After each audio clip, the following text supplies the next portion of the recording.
నార్మల్‌గా ఒక అమ్మాయి అంటే తన హస్బెండ్ హ్మ్. పక్కోళ్ళని చూడడం అంటే పక్క అమ్మాయిని చూడడమే యాక్సెప్ట్ చేయదు. హ్మ్. హ్మ్. ఆడది వేరే వాళ్ళతో లైఫ్ షేర్ చేసుకుంటున్నాడు. దాన్ని యాక్సెప్ట్ చేయాలంటే ఎలా చేయలేరు అమ్మాయిలు. చెయ్యలేరు గాదు. వుమెన్ చెయ్యరు. చెయ్యరు. యెస్. చెయ్యరు. వాళ్ళకి ఏదన్నా మా వేరే విధంగా గొడవలైతే హ్మ్. లేడీసు ఇమ్మీడియేట్‌గా డివోర్స్ తీసుకోవటానికి కారణాలేంటంటే, భర్త కంప్లీట్‌గా తన ప్రాపర్టీ ఓకే. అతని నుంచి ఏ చిన్న నెగెటివ్ వచ్చినా ఆమె సహించద్దు, సహించబోను, ఓకే. సహించను, నేను నీతో ఉండను అని ఖచ్చితంగా చెప్పి వెళ్ళిపోతున్నారు. హ్మ్. హ్మ్. హ్మ్. యెస్. ఇంత పెద్ద విషయాన్ని వాళ్ళు అసలు సహించలేరు. ఎందుకంటే భర్త కంప్లీట్‌గా తన ప్రాపర్టీగా ఫీల్ అవుతుంది తను. ప్రాపర్టీ. కంప్లీట్‌గా ఓకే. తనకే చెందాలి. ఎవ్రీ మినిట్ తనతోనే ఉండాలి. ఎవ్రీ మినిట్, ఎవ్రీ లుక్ తనకే చెందాలి. హ్మ్. నువ్వు ఏం మాట్లాడినా తనతోనే మాట్లాడాలి.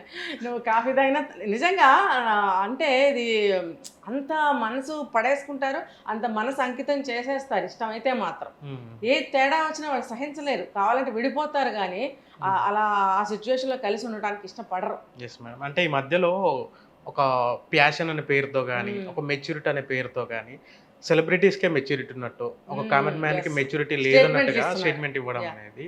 సో, దీన్ని మీరు ఎలా సమర్థిస్తారా? లేకపోతే ఏంటి? గుడ్ క్వెషన్ ఇది. Yes madam. బావుంది. యాహ్! మరి దీని ఆన్సర్ నా నుంచి ఎలా వస్తుందో నాకు తెలీదు. ఓకే. తర్వాత ఎవరు ఏమనుకున్నా గూడా పర్వాలేదు. ఓకే. అంటే మీరు సెలబ్రిటీ అవ్వటము అనంటే హ్మ్. ఏదైనా మాట్లాడడానికి అర్హత వచ్చేస్తుందా? హ్మ్. యెస్. పెద్ద పెద్ద వక్తలున్నారు, జ్ఞానులున్నారు, గురువులున్నారు. మరి ఇప్పుడు వాళ్ళందరూ ఎటు ఎటు వెళ్ళిపోయారు? వాళ్ళని పక్కకు నెట్టేసి మనం వీళ్ళనే ఫాలో అవుతున్నామా? హ్మ్.